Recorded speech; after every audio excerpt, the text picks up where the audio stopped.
दोस्तों, स्वागत है आपका साइंस स्टडी के यूट्यूब चैनल पे। तो आज हम भारत के भूगोल के क्रम में भारत का सामान्य परिचय हमने एक पार्ट किया था, भारत का सामान्य परिचय। पहले हमने भारत की गोलार्ध स्थिति के बारे में जाना था, तो अभी हम भारत का सामान्य परिचय के पार्ट 2 में बात करते हैं।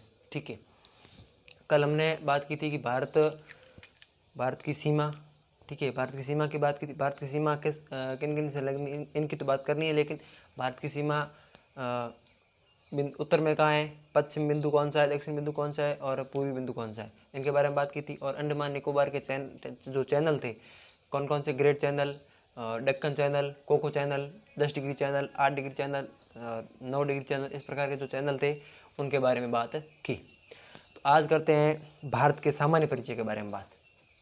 भारत का सामान्य परिचय। भारत बसा हुआ कहाँ है, भारत को भारत किसने कहा, भारत को संविधान में क्या कहा गया, भारत के नाम का प्रचलित, भारत नाम किस प्रकार पड़ा, तो इस बारे की जानकारी आपको मिलेगी। ठीक, तो बात करते हैं भारत सामान्य परिचय। भारत सामान्य परिचय। भारत सामान्य परिचय। भारत कौन से द्वीप में बसा हुआ है, तो भारत बसा हुआ है जम्बू द्वीप में। जम्बू द्वीप में भारत बसा हुआ है। ठीक, और भारत कौन से महाद्वीप में, तो एशिया महाद्वीप में भारत। इस प्रकार की छोटी छोटी जानकारी हमको पूछ लेती है और एग्जाम में हम अटक जाते हैं। तो भारत जम्बू द्वीप में, एशिया महासागर में, एशिया महाद्वीप में। ठीक, और भारत को भारत किसने कहा, ठीक है, तो भारत तो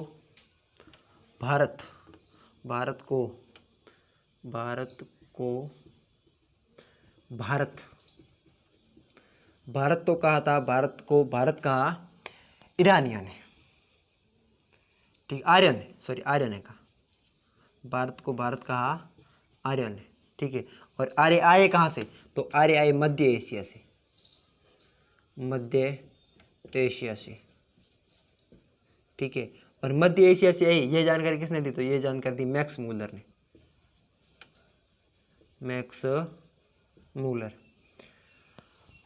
और भारत को भारत किसने कहा, आर्य ने। और आर्य ने भारत का, इसकी जानकारी किसने दी, हमको किसने बताया कि भारत को भारत आर्य ने कहा, तो बताया था मैक्स मूलर ने। और आर्य भारत के आते ही उत्तरी पश्चिमी भाग में बसे और भारत की पहली विदेशी जाति थी। उत्तर पश्चिमी भाग में बसे, उत्तर पश्चिमी भाग में बसे कौन, आर्य। और पहली विदेशी जाति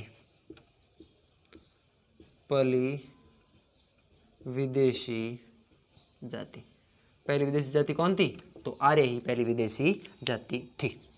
बात आई समझ में, क्या, जम्बू द्वीप। ठीक है, और भारत जम्बू द्वीप में बसा हुआ एशिया महाद्वीप। और भारत को भारत आर्यों ने कहा, मध्य एशिया से आए आर्य, और आर्यों ने कहा भारत, ये जानकारी हमको दी मैक्स मूलर ने। और भारत आने वाली पहली विदेशी जाति कौन थी, आर्य, और उत्तर पश्चिम भाग में बस। अब बात करते हैं भारत को हिंदुस्तान किसने कहा, हिंदुस्तान। तो भारत को हिंदुस्तान किसने कहा, तो भारत को हिंदुस्तान का आपके ईरानियों ने।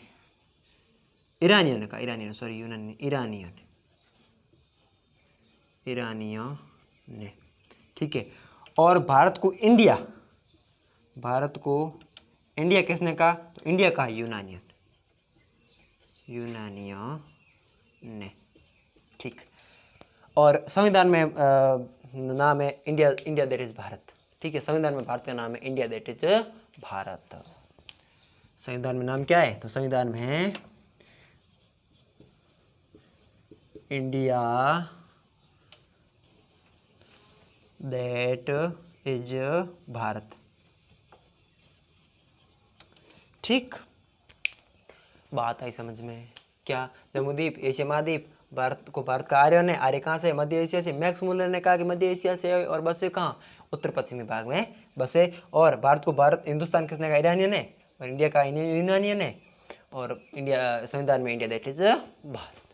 बात करते हैं आगे। भारत को संविधान में राज्य का दर्जा दिया गया है, और अनुच्छेद 12 व 36 में राज्य का दर्जा दिया गया है। किसको? भारत को। ठीक है, राज्य कौन, राज्य वह कौन कौन सी पूर्ति करने पर राज्य होता है? तो राज्य का क्षेत्रफल हो, राज्य की सरकार हो, राज्य की संप्रभुता हो और राज्य की जनता हो। ठीक है, राज्य की सरकार हो, क्षेत्रफल हो, निश्चित सीमा हो, जनता हो और संप्रभुता हो। तो संप्रभुता, और एक आपको याद रखना है कि संप्रभुता का सबसे पहले उल्लेख किया था रिपब्लिका में, और रिपब्लिका लिखी थी जिया बोंदे ने। ठीक, ये आपको ध्यान में रखना है।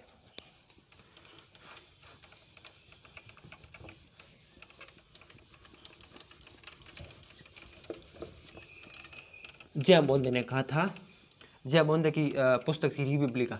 ठीक है, तो रिपब्लिका में भारत को रिपब्लिका में संप्रभुता का सबसे पहले उल्लेख। राज्य, भारत को संविधान के अनुच्छेद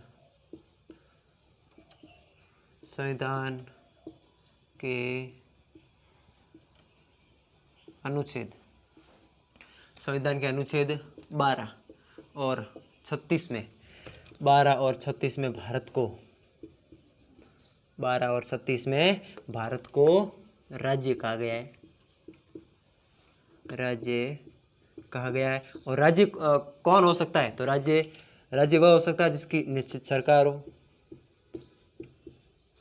हो, ठीक है, और जनता हो, क्षेत्रफल हो, निश्चित सीमा हो और खुद की संप्रभुता हो। संप्रभुता का अर्थ क्या है? किसी की अधीन रहकर नियम अर्थात कोई निर्णय लेना, वो नहीं, निर्णय की स्वतंत्रता, अर्थात निर्णय की स्वतंत्रता। किसी भी प्रकार का निर्णय लेना हो तो सरकार, राज्य के जो शासक हो उनके हाथ में होना चाहिए कि मैं निर्णय ले सकता हूँ, अर्थात किसी के अधीन रहकर कोई निर्णय लेना वो संप्रभुता नहीं कहलाएगी। स्वतंत्र रूप से निर्णय लेना संप्रभुता कहलाएगी। तो निर्णय की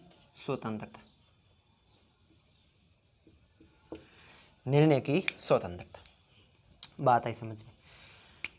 और संप्रभुता का उल्लेख कहाँ है? रिपब्लिका में,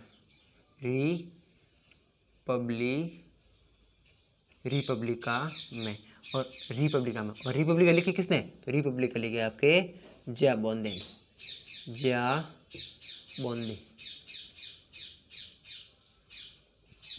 रिपब्लिक लिखी जिया बोंदे ने। बात आई समझ में। अब हम बात करते हैं भारत की सीमा के बारे में। अब सीमा के बारे में, तो सीमा, जो स्थलीय सीमा और जलीय सीमा अलग अलग है। तो पहले हम बात करते हैं स्थलीय सीमा के बारे में। तो स्थलीय सीमा, तो भारत की स्थलीय सीमा है आपके 15,106.5 वर्ग किलोमीटर, और वैसे इसको लगभग कहा गया है कि 15,200 वर्ग किलोमीटर स्थलीय सीमा। भारत की स्थलीय सीमा के बारे में बात करते हैं। भारत की स्थलीय सीमा,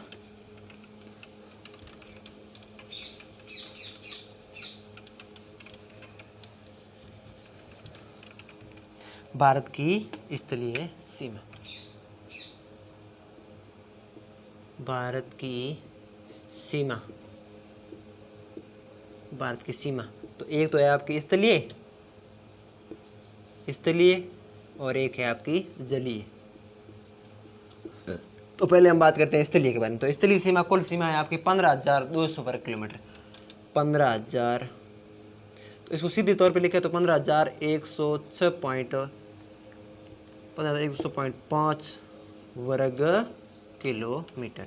ठीक, और लगभग इसको कहा जाता है 15,200 किलोमीटर। ठीक, अब स्थलीय सीमा कौन कौन सी सीमा किस किस देश के साथ बनाती है?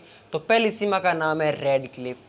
ठीक, पहली सीमा का नाम है रेड क्लिफ, जो पाकिस्तान के साथ बनाती है, और पाकिस्तान के साथ 3,323 किलोमीटर की सीमा बनाती है रेड क्लिफ रेखा, जो भारत और पाकिस्तान के बीच 15 अगस्त 1947 को निर्धारित हुई। और मुख्य रूप से निर्धारण कहे तो अर्थात इसका मतलब पूरी तरह से निर्धारण हुआ था 17 अगस्त को, 17 अगस्त 1947 को। 1947 को 17 अगस्त, 14 अगस्त 1947 को पाकिस्तान आज़ाद हुआ, 15 अगस्त को हमारा इंडिया आज़ाद हुआ और 15 अगस्त को सीमा निर्धारित की गई। लेकिन पूर्णतः सीमा निर्धारित पूछे तो आपको बताना है 17 अगस्त 1947। तो सबसे पहले बात करते हैं रेड क्लिफ के बारे में। तो सबसे पहले करते हैं बात रेड क्लिफ के बारे में।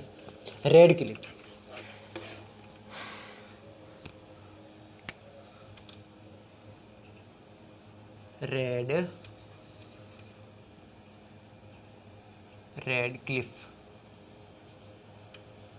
रेड क्लिफ रेखा, ठीक, रेड क्लिफ रेखा। अब बात करते हैं रेड क्लिफ रेखा। तो ये किस किस के मध्य है? तो भारत और पाकिस्तान के मध्य, भारत व पाक के मध्य है। लंबी कितनी? तो लंबी आपकी है 3323 वर्ग किलोमीटर। कितनी है? 3323 किलोमीटर, ठीक। वर्ग नहीं, इसको सॉरी वर्ग नहीं, किलोमीटर, ओनली किलोमीटर। वर्ग तो वो भारत का जैसे पूरा वर्ग किलोमीटर होता है, नहीं, ये है 3323 किलोमीटर। कहाँ से कहाँ तक है? तो ये गुजरात से लेकर जम्मू कश्मीर तक है, जिसमें भारत के राजस्थान, गुजरात, हरियाणा और पंजाब, राजस्थान, गुजरात, राजस्थान, पंजाब और जम्मू कश्मीर, 4 राज्य भारत के आते हैं रेड क्लिफ रेखा पर, ठीक है। अब आगे बात करें तो इसका निर्धारण किया किसने? इसका निर्धारण किया किसने? तो इसका निर्धारण किया था सर रेड क्लिफ ने, सर रेड क्लिफ ने। और तत्कालीन कौन थे? विदेश मंत्री थे, विदेश मंत्री थे। कौन थे? ये आपके सर रेड क्लिफ। और किया कब? तो किया आपके 15 अगस्त 1947 को। लेकिन आपको पूछे कि 15 अगस्त 1947 को रूपरेखा तैयार की गई थी, लेकिन निर्धारण किया था आपका 17 अगस्त 1947 को, ठीक। इतने तक बात आपको समझ में आ गई होगी, ठीक। भारत के कौन कौन से राज्य हैं? तो पंजाब, राजस्थान, गुजरात, जम्मू कश्मीर। गुजरात, राजस्थान, पंजाब, जम्मू कश्मीर, बस यही आपको याद रखना है। जम्मू कश्मीर, ऊपर से ऊपर जम्मू कश्मीर, पंजाब, राजस्थान, गुजरात, 4 राज्य भारत के इसकी सीमा पर है। तो भारत के 4 राज्य, भारत के 4 राज्य रेड क्लिफ सीमा पर स्थित है, रेड क्लिफ सीमा पर, ठीक। कौन कितने राज्य? तो भारत के 4 राज्य हो गए, ठीक है। गुजरात, राजस्थान, पंजाब और जम्मू कश्मीर। अब रेड क्लिफ का हो गया। अब हम बात करते हैं डूरंड रेखा, ठीक है। डूरंड रेखा किन किन के बीच है, ठीक है, और कितनी लंबी है, और भारत से वर्तमान में कितनी लगती है, पहले कितनी लगती थी, इसके बारे में बात करते हैं। और पहले डूरंड रेखा का निर्धारण कब हुआ, इसके बारे में बात करते हैं। तो डूरंड रेखा, डूरंड रेखा,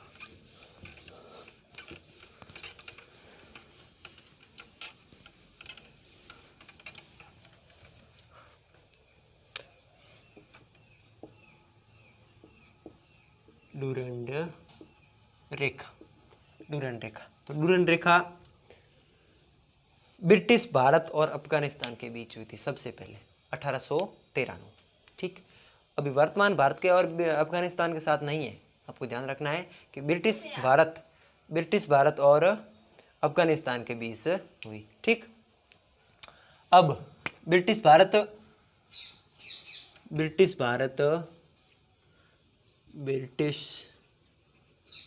जिसमें पाकिस्तान भी साथ आता था, ब्रिटिश भारत प्लस आपके अफगानिस्तान के साथ, अफगानिस्तान के साथ हुई। और ये लंबी कितनी है? तो ये लंबी है 2624 किलोमीटर, ठीक है, 2624 किलोमीटर। वर्तमान में ये पाकिस्तान और अफगानिस्तान के मध्य है, लेकिन ये जब बनी थी तब बनी थी 1893 में, ठीक है। और बनाई किसने? तो sir Martin sir Martin Durand, sir Martin Durand, Durand. ठीक, कितना किलोमीटर लंबी है? तो लंबी है 2624 किलोमीटर। और बनी कब थी? तो बनी थी 1893 में, बनी 1893 ईस्वी में। और कहीं पर आपको मिलेगा 1897, वो गलत है, बिल्कुल रॉन्ग है। ठीक, और अफगानिस्तान और भारत के बीच, लेकिन अभी वर्तमान में भारत और अफगानिस्तान के बीच है 106 किलोमीटर, और कहीं पर आपको 89 किलोमीटर भी मिलती है। लेकिन वो अभी पाक अधिकृत कश्मीर के से लगती है, जो अभी हमारे कब्जे में कश्मीर ना, हमारे कब्जे में जो कश्मीर है उसके साथ नहीं, जो पाकिस्तान के कब्जे में कश्मीर है उसके साथ मिलती है डुरंड रेखा। कितनी लगती है? तो 90 या 106 किलोमीटर, 6 किलोमीटर, दो ही है। अगर आपको ऑप्शन में दोनों नहीं आएंगे, एक आए तो वो कर देना। ठीक, बात करते हैं तो वर्तमान में 106 या 90 किलोमीटर या 89 किलोमीटर है। ठीक, sir Martin Durand, Afghanistan, Bharat और अफगानिस्तान के बीच। अब बात करते हैं मैकमोहन रेखा के बारे। मैकमोहन रेखा भारत और चीन से लगती है कितनी? 3933 किलोमीटर। ठीक है, जो सबसे लंबी सीमा लगती है भारत की और बांग्लादेश की, और सेकंड नंबर पर है चाइना की। ठीक, तो मैकमोहन रेखा, मैकमोहन रेखा, मैकमोहन रेखा किस किस के बीच लगती है? तो वर्तमान भारत व चाइना के साथ। ठीक, अब बात करें तो ये निर्धारित कब हुई? तो ये निर्धारित हुई थी 1922 में, और निर्धारित हमने की थी, लेकिन चाइना इस सीमा को नहीं मान रहा है, क्योंकि वो बोल रहा है कि ये सीमा नहीं है। ठीक, भारत और चाइना के मध्य लंबी कितनी है? तो इसकी लंबाई है 3933 किलोमीटर, जो चाइना के साथ भारत की सीमा है। ठीक, मैकमोहन रेखा हो गई। अब हम रेखा, ये मोस्ट रेखा होगी। अब बात करते हैं थोड़ी कर्क रेखा के बारे में। कर्क रेखा की बात करनी रह गई, वो पहले करनी चाहिए थी, लेकिन अभी कर लेते हैं कर्क रेखा की बात। ठीक, कर्क रेखा,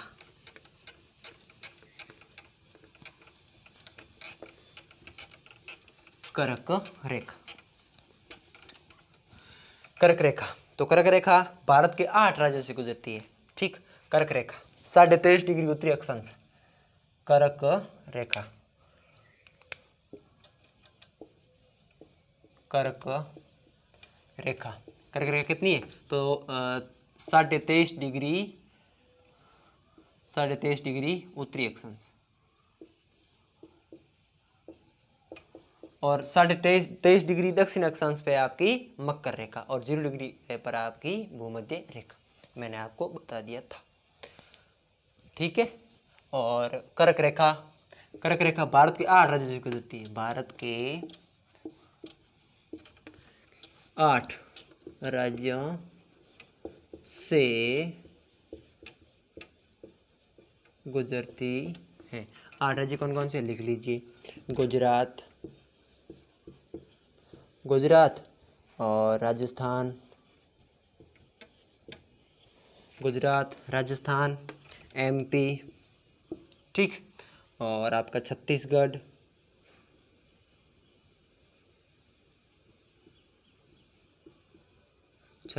ठीक, और आपका झारखंड,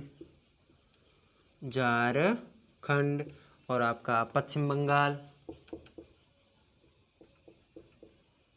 पश्चिमी बंगाल, और आपका त्रिपुरा, मिजोरम, पहले मिजोरम, फिर त्रिपुरा। 1 2 3 4 5 6 7 8। ठीक, अब बात करते हैं सबसे ज़्यादा कौन से राज्य से गुजरती है। ठीक है, और सबसे कम कौन से राज्य से गुजरती है? तो सबसे ज़्यादा गुजरती है आपके एमपी से। एमपी से सबसे ज़्यादा रेखा, सबसे ज़्यादा गुजरती है। ठीक है, एमपी में सबसे ज़्यादा, एमपी में सबसे ज़्यादा, और आपके त्रिपुरा में त्रिपुरा में सबसे कम,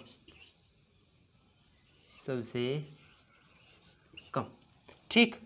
अब बात करते हैं कि ये कर्क रेखा पर स्थित भारत के 8 राज्यों में क्षेत्रफल की दृष्टि से सबसे बड़ा राज्य, आपको क्वेश्चन पूछ ले कि कर्क रेखा पर स्थित भारत के 8 राज्यों में से सबसे बड़ा, क्षेत्रफल की दृष्टि से सबसे बड़ा राज्य कौन सा है, तो आपको बताना है राजस्थान, क्योंकि भारत का सबसे बड़ा ही है राजस्थान, ठीक है।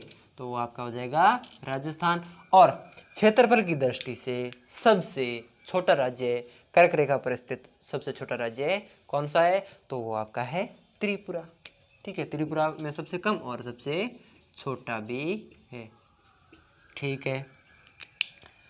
कर्क रेखा वही समाप्त। और इसकी आप ट्रिक लिखो तो लिख सकते हो गुरुम सज्जा पवित्रम, ठीक है। गुरुम सज्जा पवित्रम, गुरुम सज्जा गु गुजरात, रु राजस्थान, गुरु म ने मध्य प्रदेश, गुरुम छ छत्तीसगढ़, जा झारखंड, प पश्चिम बंगाल, वी त्र त्रिपुरा और पवित्रा म मिजोरम, ठीक। ये आपकी ट्रिक गुरुम सज्जा पवित्रम आप लिख लीजिए। अब पढ़ा क्या क्या, एक बार फिर रिपीट करवा देता हूँ, ठीक। सबसे पहले क्या पढ़ा था, सबसे पहले हमने पढ़ा था कि भारत कौन से द्वीप में बसता है, तो भारत बसता है जम्बू द्वीप में, ठीक है। और भारत को अनुच्छेद 12 व 36 में भारत को राज्य का दर्जा दिया गया है। और भारत को भारत किसने कहा, तो भारत को भारत कहा था आर्यों ने। आर्य आए कहाँ से, मध्य एशिया से, और आर्य मध्य एशिया से आए। और ईरानी भारत को इंडिया का, यूनानियन ने भारत को हिंदुस्तान का, ईरानियन है। तो आज के लिए बस इतना ही, धन्यवाद।